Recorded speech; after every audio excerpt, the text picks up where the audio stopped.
Number methodology হচ্ছে দাওয়াল language very soft and very mild. আল্লাহ তাআলা সূরা আলে ইমরানে বলেন ফাবিমা রাহমাতিন মিনাল্লাহি লিনতা লাহুম ওয়ালাউ ফাদ্দান গালিযাল কলবি লানফাদ্দু মিন হাওলিক।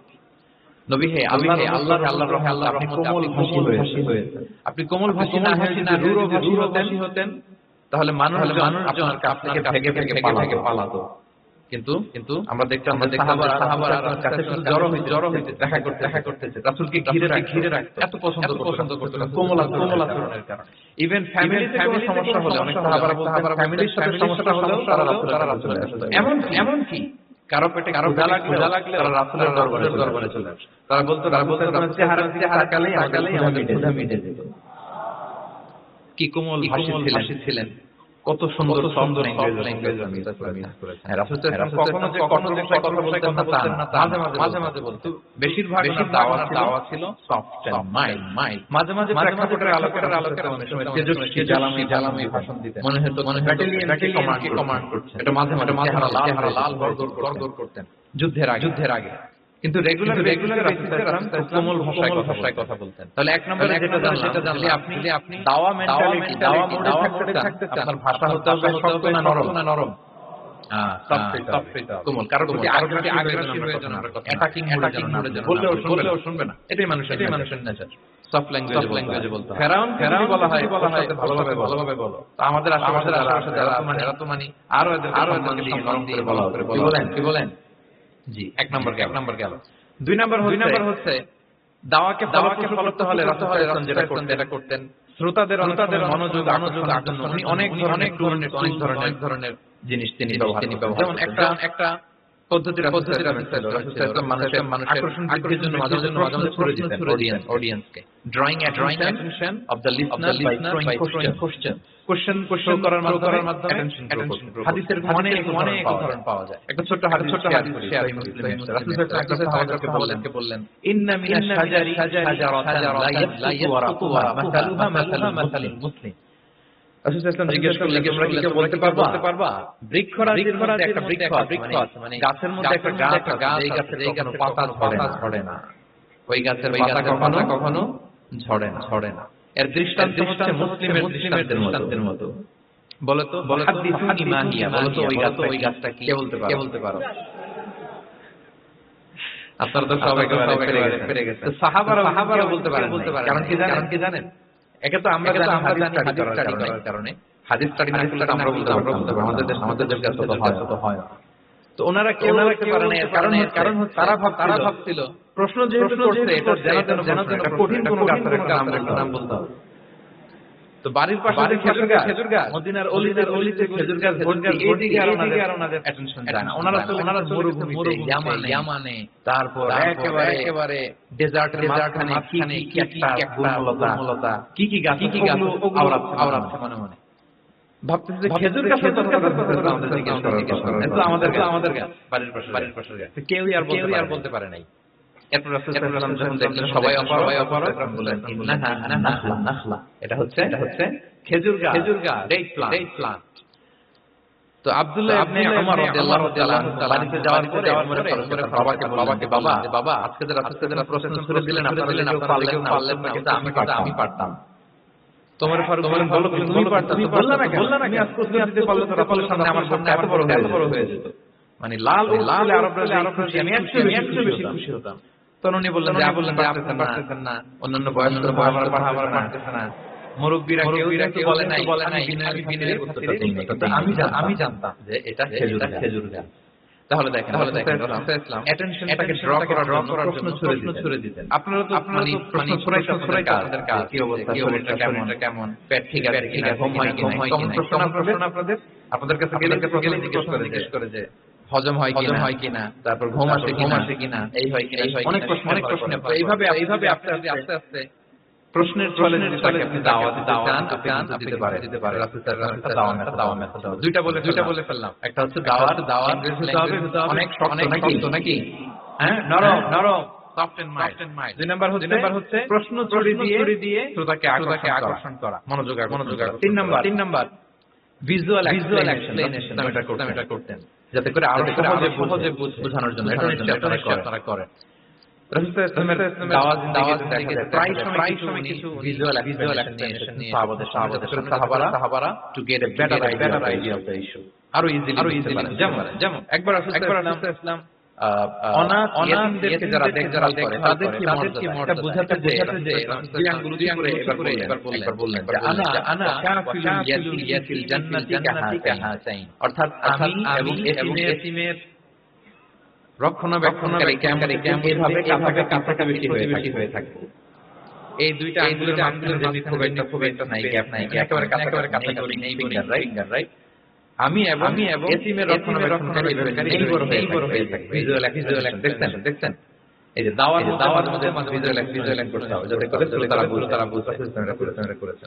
মুসনাদে আহমদে হাদিস রাসূল খেজুরের একটা ডাল মরুভূমির মধ্যে একটা দাগ টানলেন, খাত্তালানা খাত্তাম, একটা স্ট্রেট লাইন দিয়ে বললেন এটা হচ্ছে সিরাতুল মুস্তাকিম। সাহাবাদের দৃষ্টি আকর্ষিত, সবাই মনোযোগী, তাই নাকি সিরাতুল মুস্তাকিম যে দোয়া আমরা করি সিরাতাল মুস্তাকিম, খেজুরের ডাল লাইন কেটে বললেন এটা সিরাতুল মুস্তাকিম। এবার ওই খেজুরের ডাল দিয়ে ডানে বায়ে ছোট দাগ আর বললেন হ্যাঁ শয়তান, এগুলো হচ্ছে শয়তানের, এটা হচ্ছে মুস্তাকিম, সোজারা জান্নাতে যায়। আর ডানে বায়ে অনেকগুলো দাগ কেটে বললেন এই প্রতিটি রাস্তায় একটা করে শয়তান বসে থাকে, আর সে তোমাদেরকে টেম্পটেশন দিতে থাকে, প্রভোকেশন করতে থাকে, ধোঁকা দিতে থাকে। ডানে বায়ে না তাকিয়ে সিরাতুল মুস্তাকিমের পথে অবিচল থাকতে হবে।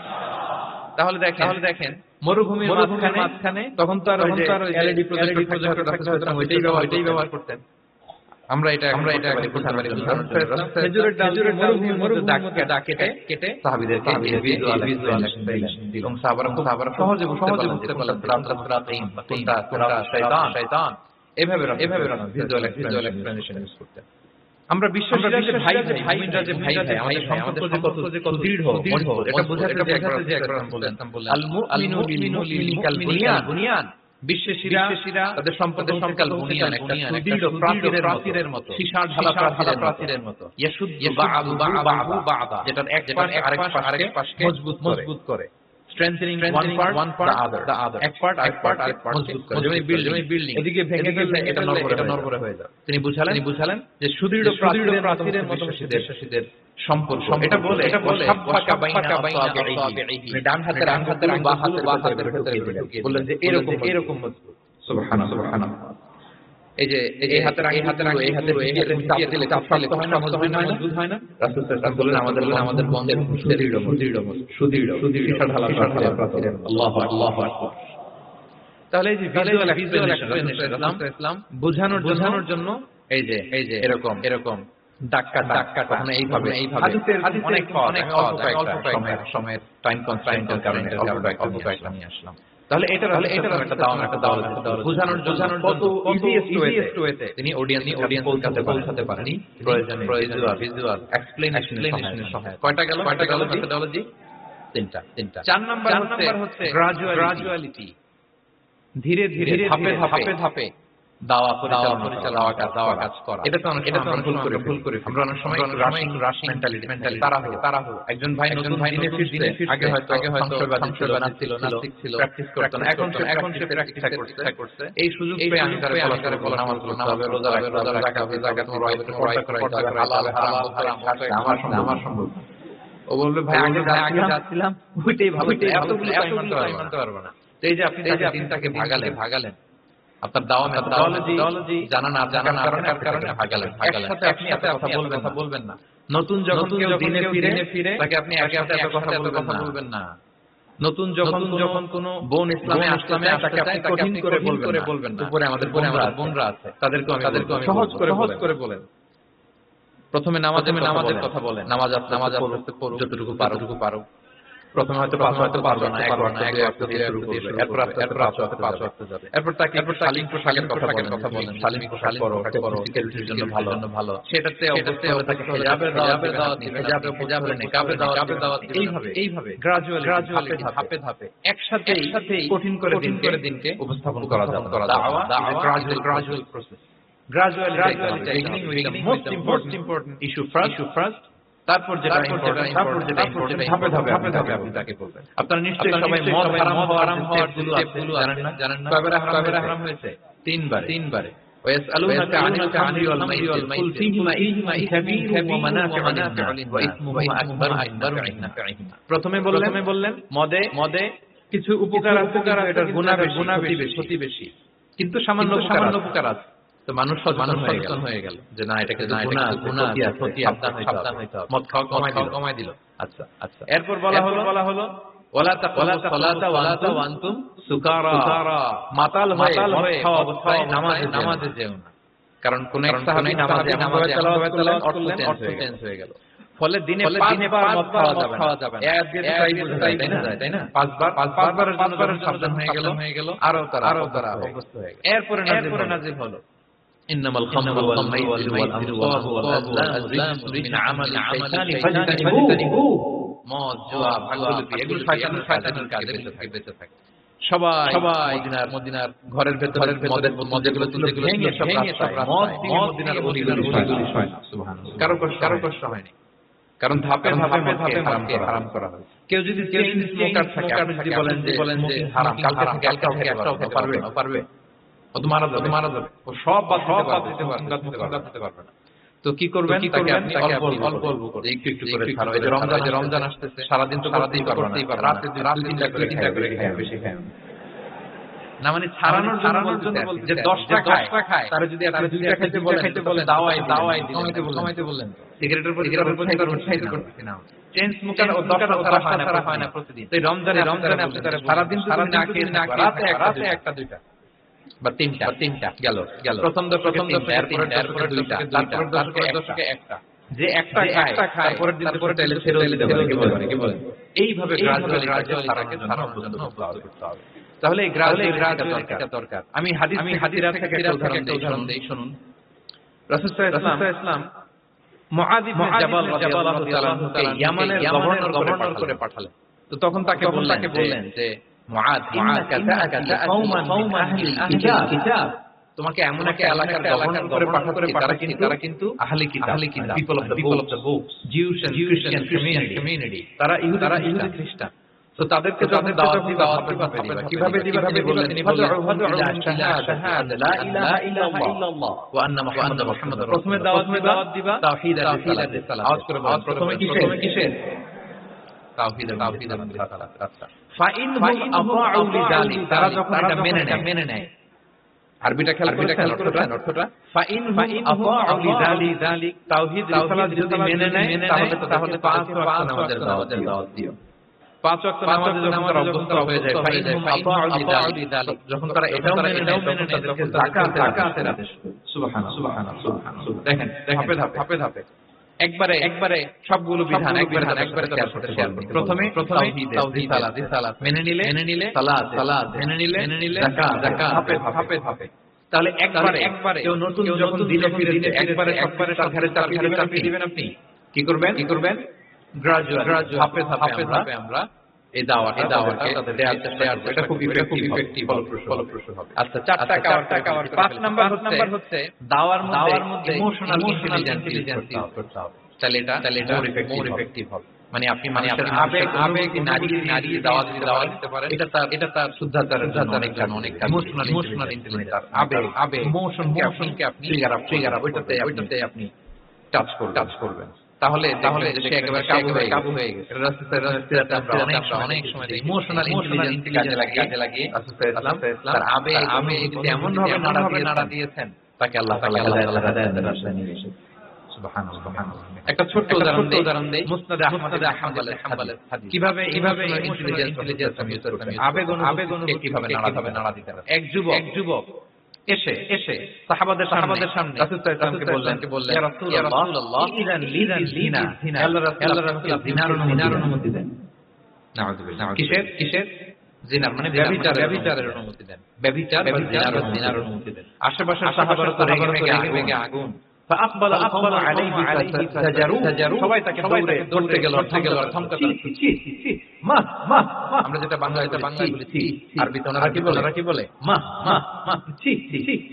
কি বলো লজ্জা শরমের মাথা কে তুমি রাসূলুল্লাহর দরবারে এসে আল্লাহর জিনার অনুমতি দেন যে রাসূল আল্লাহর পক্ষ থেকে বাণী শোনায় ওয়ালা জিনা তোমরা ব্যভিচারের নিকটবর্তীও হয়ো না আর তুমি সেই নবীর কাছে সাবধান জিনার অনুমতি দেন তারা যখন তেরে আসলে যুবকের থেকে রাসূলের কাছে থামালেন যে তোমরা থাম যুবককে ডেকে আনো যুবককে নিয়ে আসা রাসূল ইসলাম তাকে পরম আদরের কাছে টেনে এবার তাকে জিজ্ঞেস করলেন তুমি জিনার অনুমতি দাও না যে রাসূল জিনার অনুমতি তখন রাসূল ইসলাম বললেন তুমি আমাকে উত্তর দাও বলো যে আতুহিব্বুহু লিউম্মি তুমি কি পড়বে যে কোনো পর তোমার মায়ের সাথে জিনাটা করো আমার এটা ভালো লাগবে সে বলে লা ইয়া কখনো না আমার মায়ের সাথে কেউ এই পাপাচার এটা কোনো মানুষ মেনে নেবে আমি কেন কেউ মেনে নেবে তারপর রাসূল তাকে বললেন আতুহিব্বুহু লিউম্মি তোমার কলিজার টুকরা সন্তান তোমার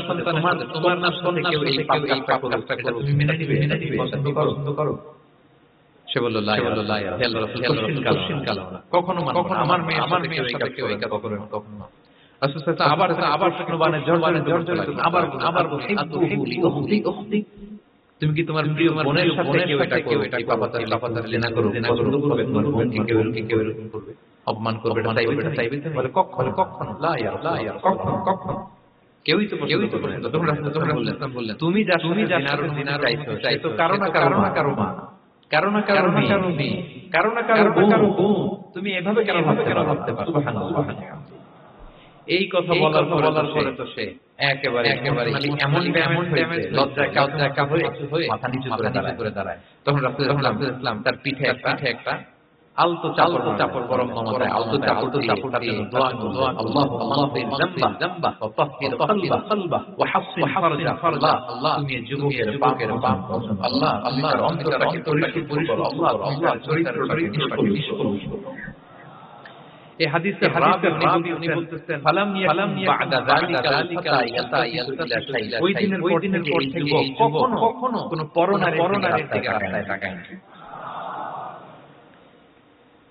এই ইমোশনালি যখন তাকে দুর্বল করা হলো এইভাবে রাসূল প্রেজেন্টেশন করলেন হাদিসের বর্ণনাকারী এরপরে আমরা কোনদিন তাকে পরনারীর দিকে তাকাতে দেখি না তার হৃদয়টাকে আল্লাহ তাআলা পরিশুদ্ধ কিভাবে মানুষকে পরিশুদ্ধ করতে দেখেন কিভাবে তার আবেগকে নাড়িয়ে চিন্তার জগতে আলো করে তাকে এমন ভাবে কাবু করলেন যে রাসূল সাল্লাল্লাহু আলাইহি ওয়াসাল্লাম যেই দিকে তাকে গাইড এখন সেদিকেই যেতে পারত তো এইটা আমাদের ইমোশনালি কাজে লাগে মানুষের আবেগকে নাড়াতে দিয়ে তাকে কোনো বার্তা কোনো নাসিহত তখন সেটা সে শুনে এমন এমন ভাবে হেদায়েত আসে যে আমরা করতে পারি না তাহলে এটা খুবই প্রোডাক্টিভ খুবই খুবই কাজে দেয়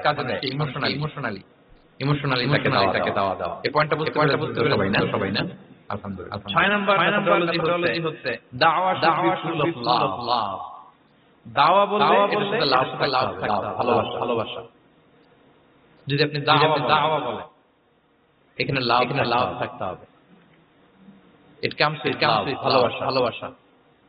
ভালোবাসা দিয়ে আপনি হৃদয় জয় করতে হবে আমরা দাঈরা বেশি জাজমেন্টাল হয়ে যাই আরব শায়খরা বলে যে নাহনু দুআ লাসনা কিদাদ আমরা দাঈ we are not judges আমাদের অনেক দাঈরা করে ফেলে আমরা বলি যে ও খারাপ ও জাহান্নামী ও খারিজ এরকম আমরা সবাইকে নাকচ করি মনে হয় যে সবাই জাহান্নামে আমি একা জান্নাতে বললেই সব আচ্ছা বলেন তো সব জাহান্নামে আপনি একা শুধু জান্নাতে ভালো লাগবে আপনার এই যে আজকে আমরা সবাই শিক্ষক ইংলিশ উপরে আমরা তো ভালো লাগতেছে না ধরেন যে আড়াই দিন ক্যাপাসিটি নেই মৈত্রী সম্মেলন কেউ নাই আপনি একা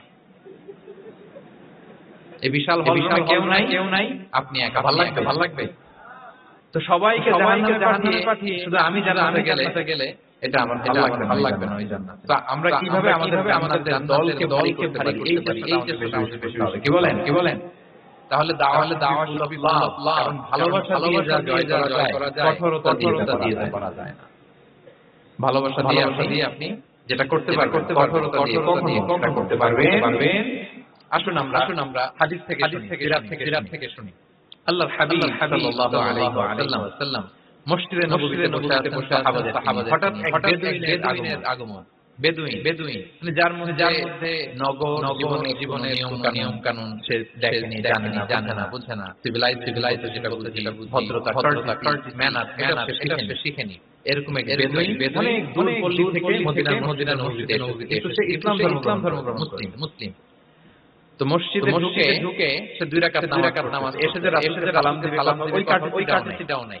রাসূল সাল্লাল্লাহু আলাইহি ওয়াসাল্লাম বসা হয়ে সাহাবাদের নিয়ে তার মতো এসে এক জায়গায় মসজিদের সাথে বেঁধে সে 2 রাকাত নামাজ পড়ে দোয়া করতে আল্লাহর কাছে দোয়া কাটিছে। দোয়াতে বলে ইয়া আল্লাহ আল্লাহুম্মা আরহামনি ওয়ারহামদা ওয়ালা তা'আনা আহাদা। মানে আল্লাহ তুমি আমারে রহম করো আর মুহাম্মদকে রহম করো, আমাদের সাথে আর কাউরে রহম করো না। বেদুইন তার মধ্যে আদাবু দোয়া যে একটা এটিকেট আছে তার জানা নাই। দোয়ায় দোয়া করলে যে নিজের লাভ এটা জানতো না। আমি যদি বলি যে আল্লাহ এই ভাইদেরকে তুমি কবুল করো, ফেরেশতারা বলে আল্লাহ যিনি দোয়া আগে তাকে তুমি কবুল করো।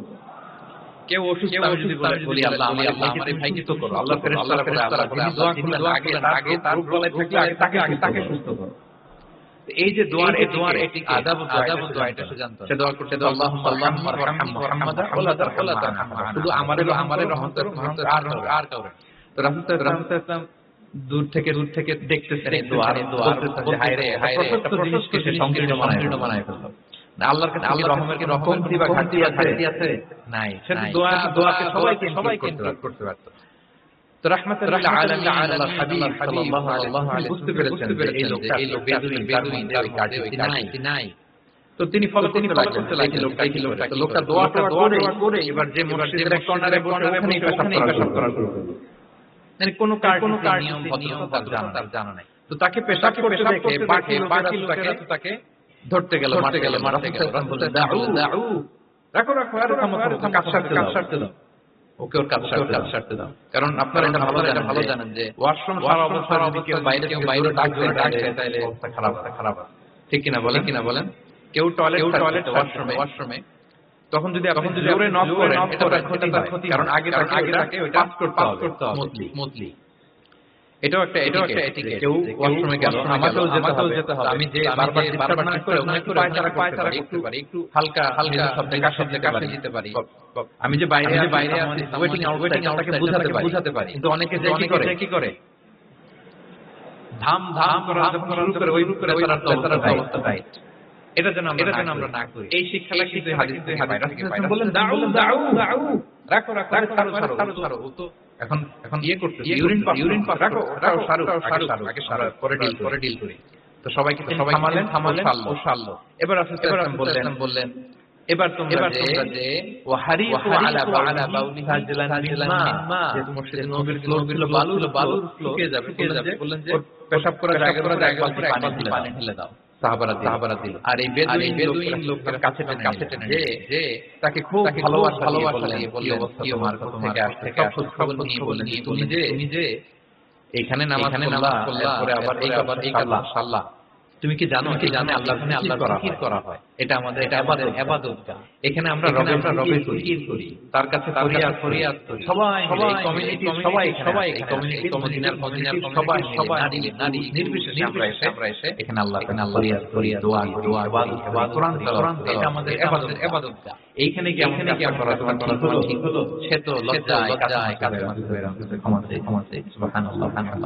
একটা কঠিন পরিস্থিতি ভালোবাসা দিয়ে কোথায় নিয়ে যেতেন? পুরো হিস্ট্রি পাল্টে নারীও পাল্টে দিতেন। সাহাবারা তারাও শিখতো যে না এরকম করা যাবে না। তখন তাকে এইভাবে ডিল করলেন। সাহাবারা তারা রাগারাগি বললেন ফাইন্নামা বুইসতু মুয়াসসিরিন ওয়া লাম তুবআতু মুআসসিরিন। মনে রেখো তোমরা সহজ হয়ে প্রেরিত হয়ে কঠিন হয়ে জটিল হয়ে তো হও নাই। তোমরা কোনো কারণে জটিল ভাবে সমাধানের দিকে সহজ করে চল। সুবহানাল্লাহ।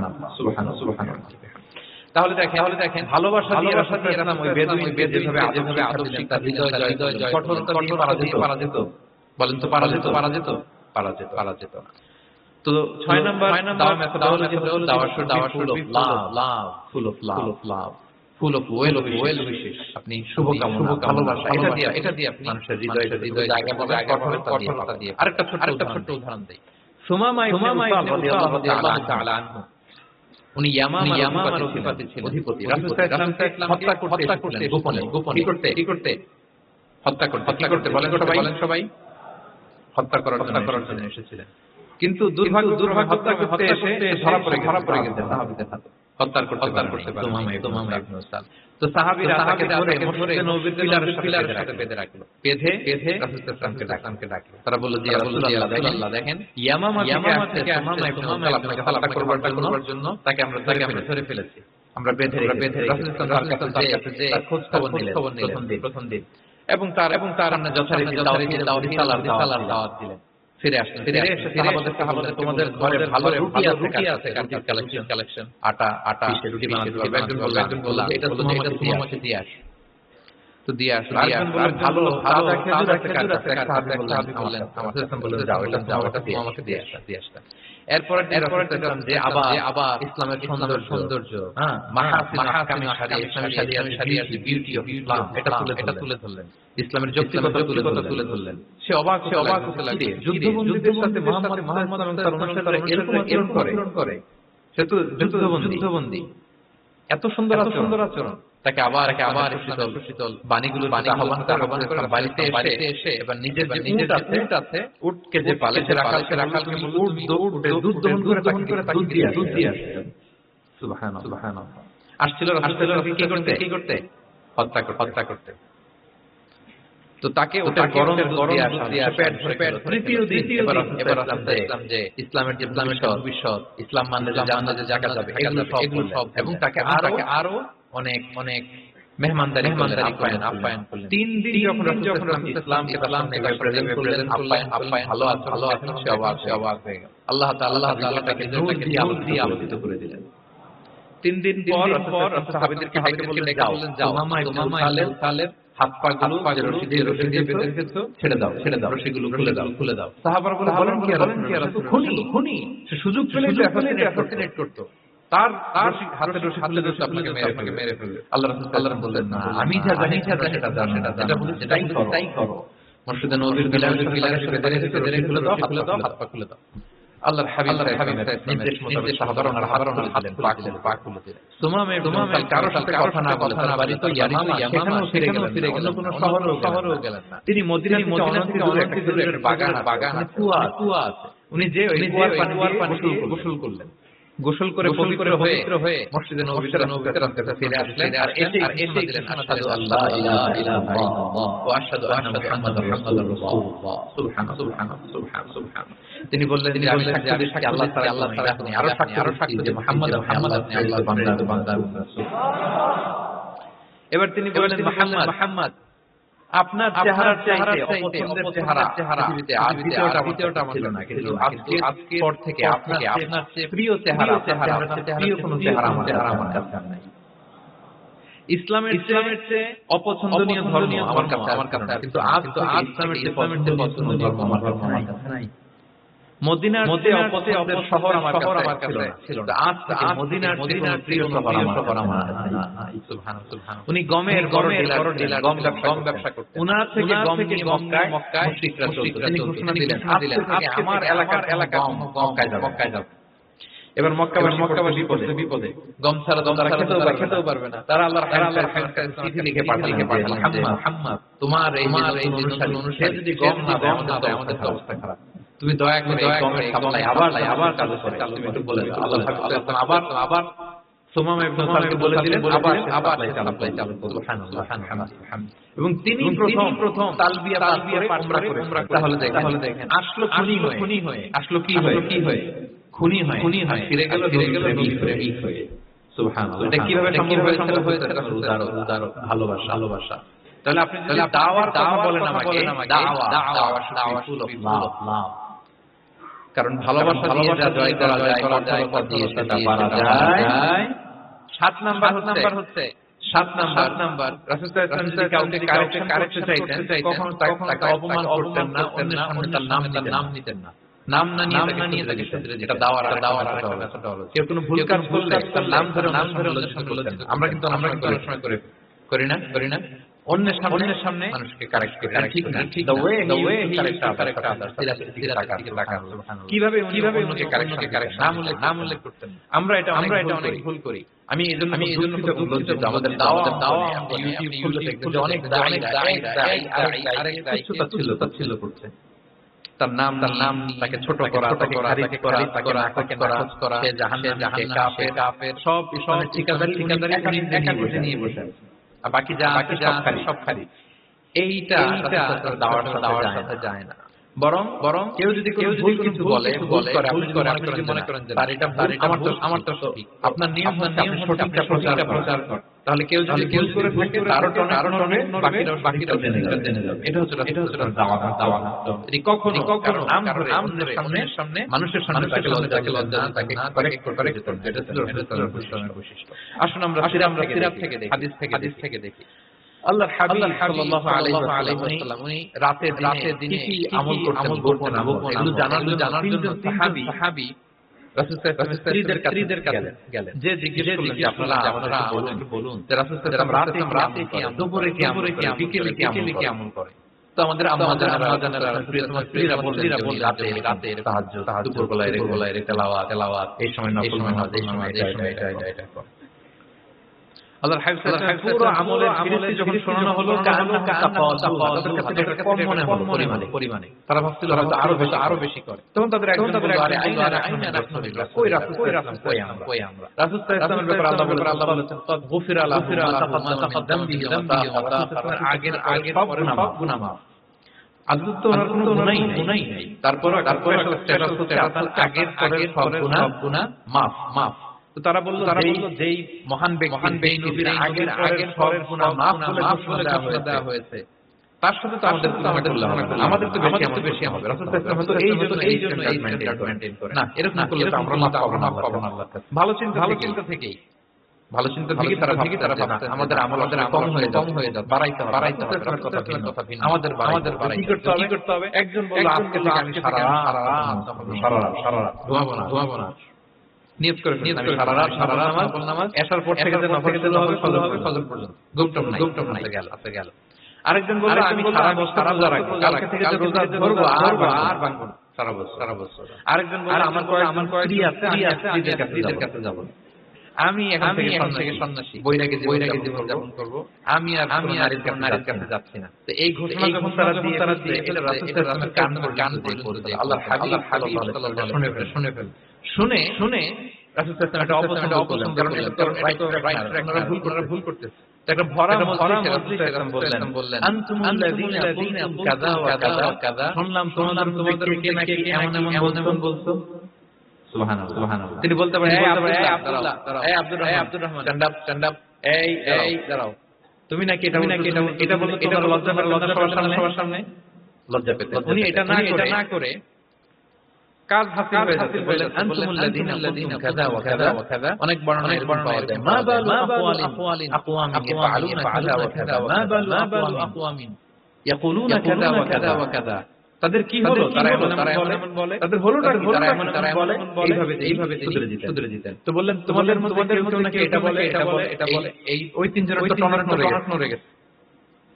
আর বাকিরা তখন রাসূল সাল্লাল্লাহু আলাইহি ওয়াসাল্লাম বললেন না, এটা ঠিক নয়। আমি তোমাদের মধ্যে সবচেয়ে বেশি মুত্তাকি, সবচেয়ে বেশি বুজুর্গ। ওয়াল্লাহি ইন্নী লা আখশাকুম লিল্লাহি ওয়া আতকাকুম লাহু, আমি তোমাদের আল্লাহকে সবচেয়ে বেশি ভয় পাই। বলেন তো রাসূল সাল্লাল্লাহু আলাইহি ওয়াসাল্লামের চেয়ে বেশি আল্লাহকে ভয় পাওয়া সম্ভব? আল্লাহর হাবিব সাল্লাল্লাহু আলাইহি ওয়াসাল্লামের চেয়ে বেশি মুত্তাকি হওয়া সম্ভব? আমার নবীর চেয়ে হওয়া সম্ভব? তার যে স্ট্যান্ডার্ড এটা ছাড়া যাওয়া সম্ভব না। তো তিনি বললেন যে আমি রাত্রিবেলা ঘুমাই আসার পরে আবার শেষ তাহাজ্জুদ পড়ি, ঘুমও আছে নামাজও আছে, ব্যালেন্স। আমি সোম বৃহস্পতিবার রোজা রাখি, সপ্তাহের বাকি খাই। আবার আমার 9 আমি সাথে মেলামেশাও করি। তো আমি এগুলো সব রেখে আল্লাহ প্রিয় মুত্তাকি হতে সমস্যা হলো না। তোমাদের এত সমস্যা কোথায়? তোমাদের সমস্যা আমার যদি কেউ কিছু করতে চাও এটা হবে। আমি হচ্ছি স্ট্যান্ডার্ড। সুবহানাল্লাহ।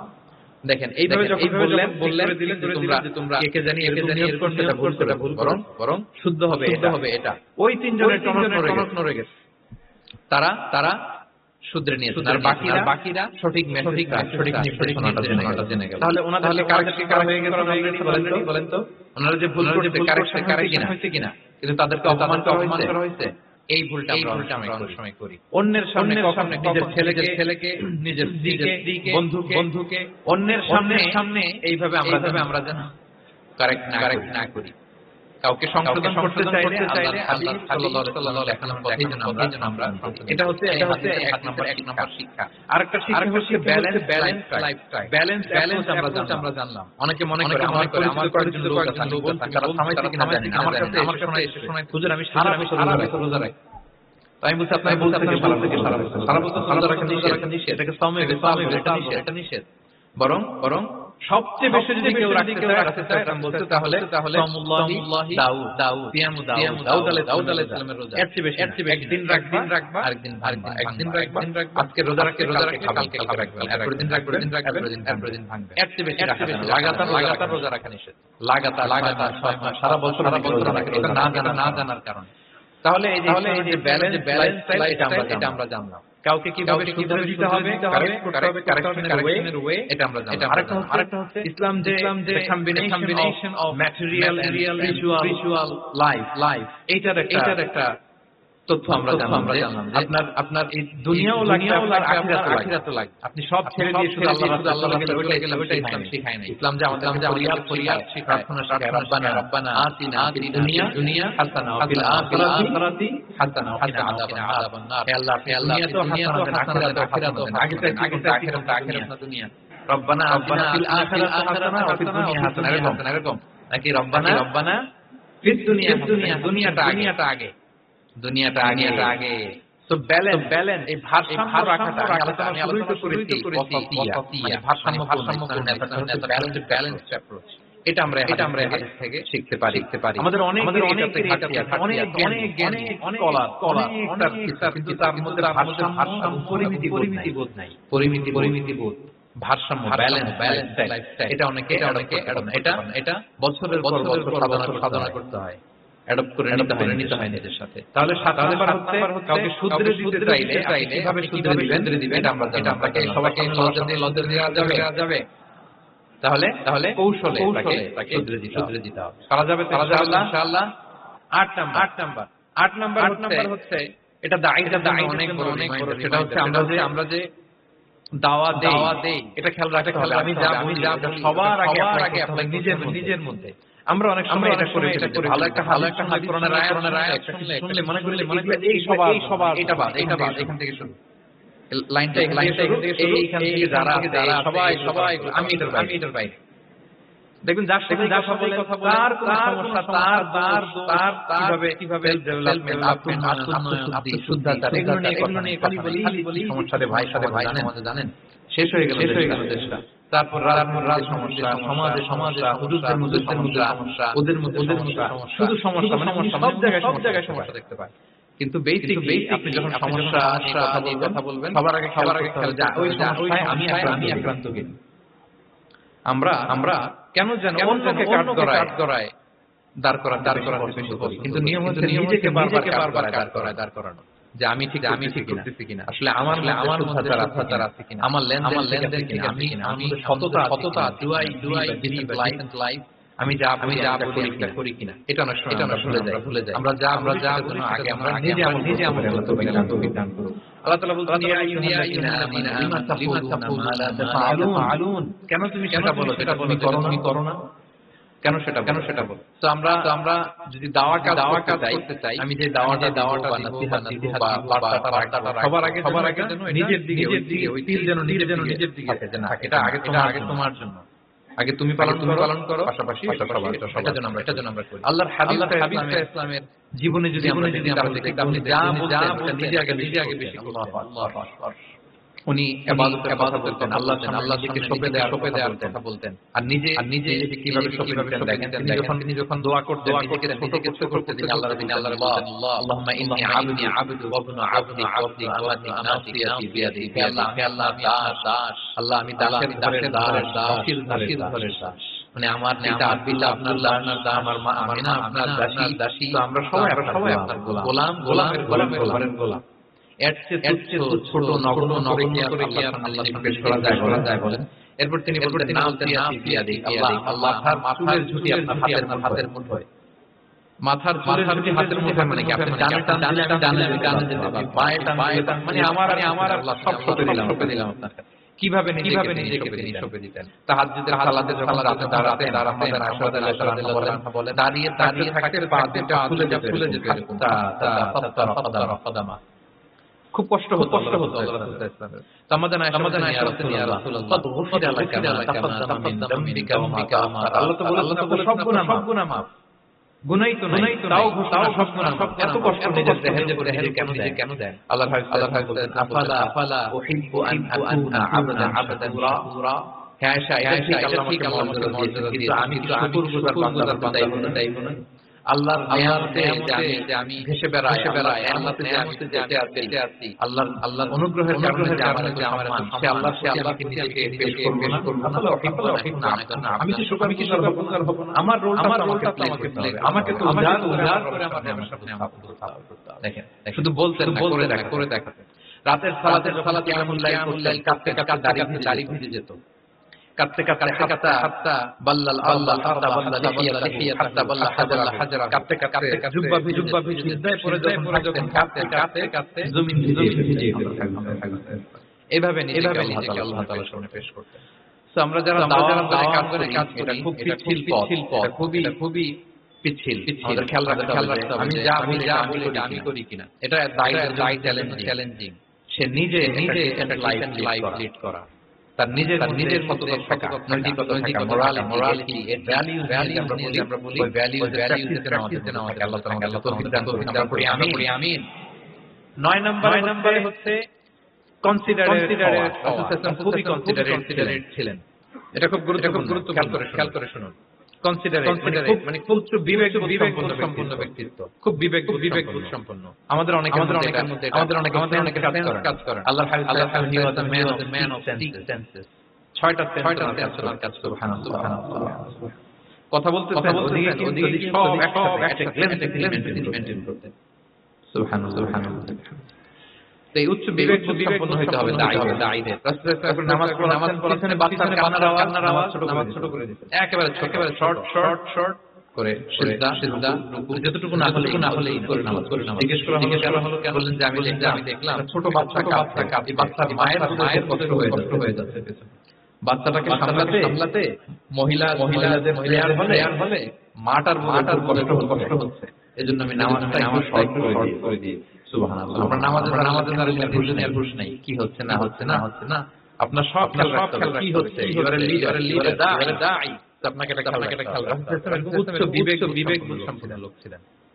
মুআয ইবনে জাবালকে এক জায়গায় মদিনার পাশে ইমাম করে পাঠালেন। ইমাম তো ওই এলাকার মুসল্লিরা ছিলেন শ্রমজীবী।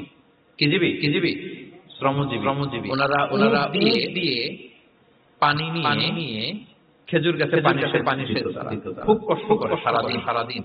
তো উনি মাগরিবের নামাজে আল্লাহু সূরা ফাতিহার পর বাকারা শুরু করলেন। কোন সূরা? কোরআনের সবচেয়ে ছোট সূরা নাকি? হ্যাঁ আয়াত কত? সবচেয়ে বড় সূরা।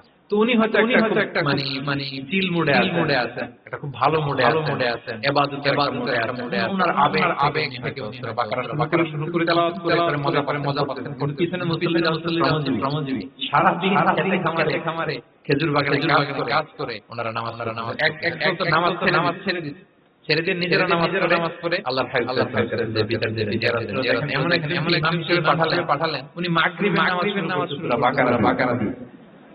আমরা শ্রমজীবী, আমরা কি পারি খুব রেগে খুব। মুআয ইবনে জাবাল রাদিয়াল্লাহু আনহু ডেকে পাঠালেন। কি শব্দ জানেন? উনি বললেন ফিতনাবাজ। হে মুআজ তুমি কি সমাজে ফিতনা ছড়াচ্ছ? তোমাকে পাঠালাম ইউনিটি ধরে রাখতে, ইমাম হয়ে নামাজ পড়াবা, তালিম দিবা। আফাচ্ছান আনতা ইয়া মুআজ ফিতনা ছড়াচ্ছ? তুমি কেন সাবনা রাব্বিকাল আলা সুনাই ওয়াশামসি ওয়া দুহাহা নাই হাদিসে যেটা এই সূরাগুলো এগুলো দিয়ে নামাজ পড়াও, যাতে ওদের কষ্ট না হয়। ওরা তো শ্রমজীবী, ওদের দিকে তোমার খেয়াল রাখতে, কনসিডারেট হতো। সুবহানাল্লাহ। দেখেন ইমামকে এনে শাসন করলেন, বুঝিয়ে বললেন যে না, তোমাকে ছোট সূরা নামাজ পড়াতে হবে যাতে করে কষ্ট না হয়। এবং রাসূল সাল্লাল্লাহু আলাইহি ওয়াসাল্লাম কাউকে দায়িত্ব দিয়ে কাজে পাঠালে একটা বাণী তিনি বলে দিতেন, আমার ভেরিফাইড যে ফেসবুক পেজের কভার ফটো দেখবেন হাদিসটাতে, সেটা হচ্ছে তিনি কাউকে কোনো দায়িত্ব দিয়ে পাঠালেন, বাশিরু ওয়ালা তুনাফিরু, ইয়াসসিরু ওয়ালা তুআসসিরু, মানে তোমরা মানুষকে সুসংবাদ দিও, মানুষকে দিন থেকে ভাগিও না, দিনকে সহজ করে উপস্থাপন করো, দিনকে জটিল করে মানুষের সামনে করো। আমরা এটা ভুল করি, এত কঠিন ভাবে উপস্থাপন করি, ভাবে যে কঠিন করে করতে পারলে ওনার ক্রেডিট। এরকম একটা মানুষ অনেকের আছে। কোন মুফতি এমন কোন ফতোয়া দেয় যেটা সমাজের অধিকাংশ চেষ্টা করো মানতে কঠিন হয়ে যাচ্ছে, তার মানে সামথিং ইন দা ফতোয়া, something is missing in the legal of the mufti should revise again and again. তাকে আরো রিভাইজ আরো কিভাবে জীবন ঘনিষ্ঠ করে মাসালা ভাবতে হবে। কারণ আল্লাহ জটিলতা কাঠিন্যতা রাখেন। আমরা দিনকে কঠিনভাবে স্থাপন করি, মানুষকে ভয় দেখাই, হতাশ করি, দিন থেকে ভাগায়। খবরদার থেকে ভাগিও না, সহজ করে মানুষের কাছে উপস্থাপন করো, দিনকে জটিল করে মানুষের কাছে উপস্থাপন করবে না। তো তাহলে কনসিডারেট ছিলেন, খুব উচ্চ বিবেক সম্পন্ন ব্যক্তি ছিলেন। একবার মাগরিবের অথবা এশার হাদিসে এসেছে ইহদা সালাতাই আয়েশা হাসান রাদিয়াল্লাহু তাআলা তিনি নামাজে গেলেন। নামাজের এক সিজদারত অবস্থায় ওনার নাতি হাসান রাদিয়াল্লাহু তাআলা কাদের উপরে চেপে বসলেন, দীর্ঘ সিজদা দিলেন। এরপর যখন নামাজ শেষ করলেন, সাহাবারা ইয়া রাসূলুল্লাহ, এত লম্বা সিজদা কখনো দেখি নাই, নামাজে কি হয়ে গেলেন নাকি? অথবা নামাজ চলাবস্থায় আয়াত নাযিল হলো নাকি? রাসূল সাল্লাল্লাহু আলাইহি ওয়াসাল্লাম কুল্লু যালিকা একটা ওয়ালাকিন তাহান্নাতি আমার কাঁধে উঠছিল।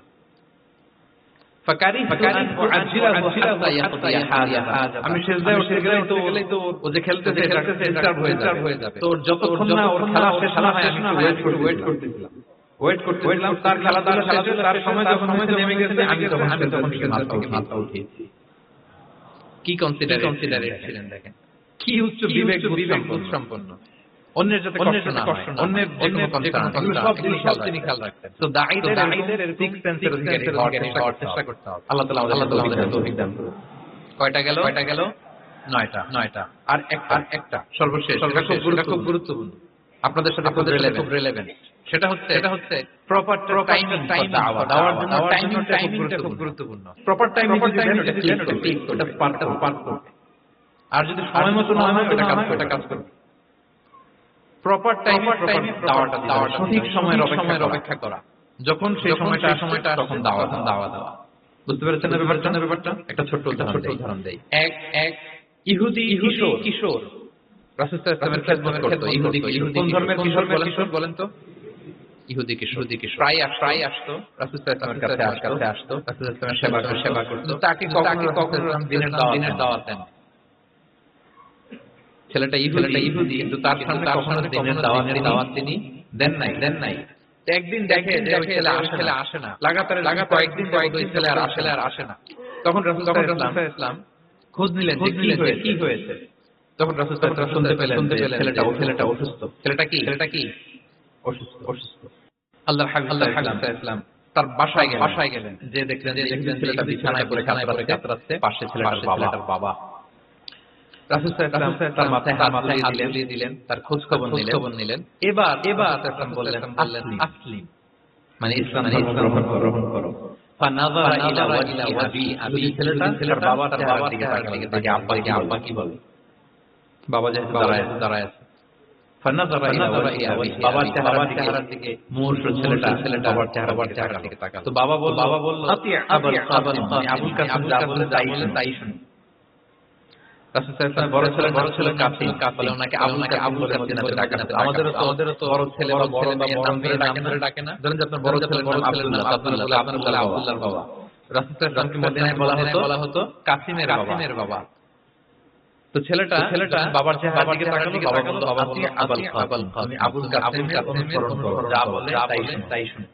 ছেলেটা তখন পড়তে আরম্ভ করলো, আশহাদু আল্লা ইলাহা ইল্লাল্লাহ ওয়া আশহাদু আন্না মুহাম্মাদার রাসূলুল্লাহ, মানে মুসলিম হয়ে গেল। রাসূল সাল্লাল্লাহু আলাইহি ওয়াসাল্লাম ঘর থেকে বের হয়ে বললেন আলহামদুলিল্লাহ